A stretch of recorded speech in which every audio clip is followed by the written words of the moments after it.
They say hard work builds character, that the more you give, the more you become.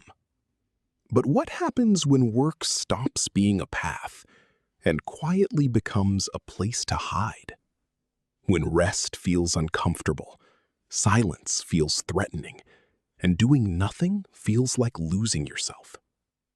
There is a quiet pattern, rarely questioned, often praised, where productivity becomes identity and exhaustion becomes normal. Why do some people keep working even when there is nothing left to prove? And what are they really running from? Let's begin. The discomfort of stillness. There is a moment, usually small, almost invisible, when everything stops. No notifications, no deadlines pressing, no one asking anything from you. And yet, instead of relief, something unsettles you. A quiet discomfort begins to spread, like a slow ripple beneath still water. You reach for something, your phone, your laptop, a task that doesn't really matter. Not because it's urgent, but because the silence feels too loud. Why does rest feel like this? Why does doing nothing feel heavier than doing everything? For some, stillness is not peace. It is exposure. It is the moment when distractions fall away and something deeper begins to surface. Thoughts you haven't finished, emotions you haven't named, a sense of emptiness you've learned to outwork. So you keep moving. You tell yourself it's discipline, ambition, a strong work ethic. And on the surface, it looks admirable, reliable. Where it began. It rarely begins with ambition. Not in the way it appears later, polished, praised, and celebrated.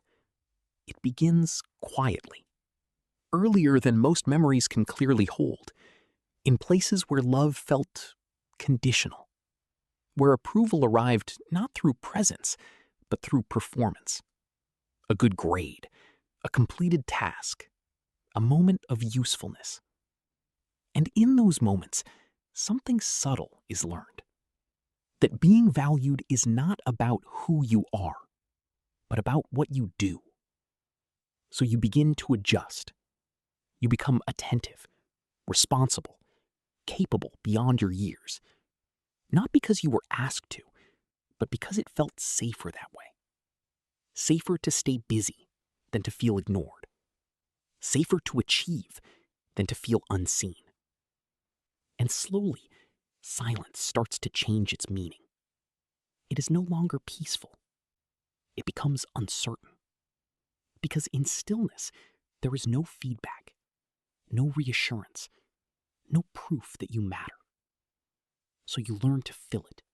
The mind that never rests. At some point, it stops feeling like a choice. Working is no longer something you decide to do. It becomes something your mind quietly depends on. There is a rhythm to it, a loop that begins to form beneath awareness.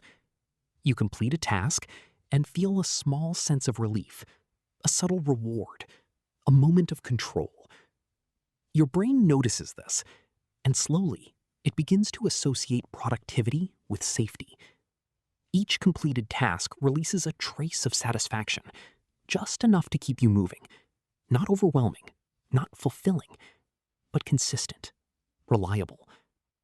And in a world where emotions can feel unpredictable, that reliability becomes something you lean on. So you keep going. Not because the work itself is meaningful in every moment, but because it protects you from something less predictable. Stillness. Because stillness does something the mind isn't prepared for. It removes the structure, the distraction, the constant forward motion. And without those, something unfamiliar begins to rise.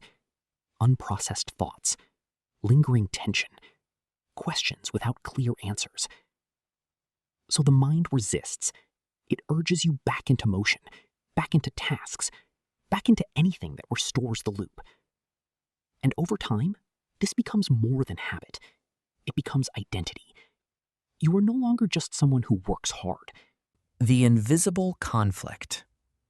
There is a quiet divide that begins to form, not visible from the outside, but deeply felt within. On one side, there is the version of you that keeps going, focused, disciplined, unstoppable, the one people admire. And on the other, there is something more fragile, something tired, not just physically, but emotionally worn in a way that doesn't fully show. A part of you that longs for pause, but doesn't quite know how to ask for it. So instead, it stays silent, and the driven part grows louder. It justifies the pace, explains the exhaustion, turns rest into something to be earned, never freely taken. Just a little more. After this, it will slow down. But it rarely does, because slowing down... When the noise fades, there comes a moment, not always planned, not always welcomed, when the noise begins to fade. The deadlines pause. The distractions loosen their grip. The constant motion slows. And for the first time in a long time, there is space. Not filled with tasks, not occupied by urgency, just space. And in that space, something unfamiliar emerges. Not chaos, not collapse, but awareness. A quiet recognition of everything that was kept at a distance. The emotions that never had time to surface. The questions that were always postponed. The parts of you that existed outside of what you produce. It doesn't arrive all at once. It comes gently, in moments of stillness that no longer feel threatening, but revealing. And something begins to shift. You start to notice that your worth was never actually held inside your work. It was only hidden there, protected, contained, because it felt safer to measure yourself by what you could control than to sit with what you couldn't. But now, as the pace softens, a different understanding begins to take shape. That you are not only valuable when you are moving, that you are not only visible when you are producing, that your existence was never meant to be earned through exhaustion. And this realization doesn't demand change. It doesn't rush you.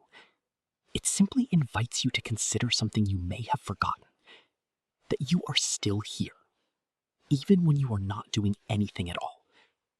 And maybe, for the first time,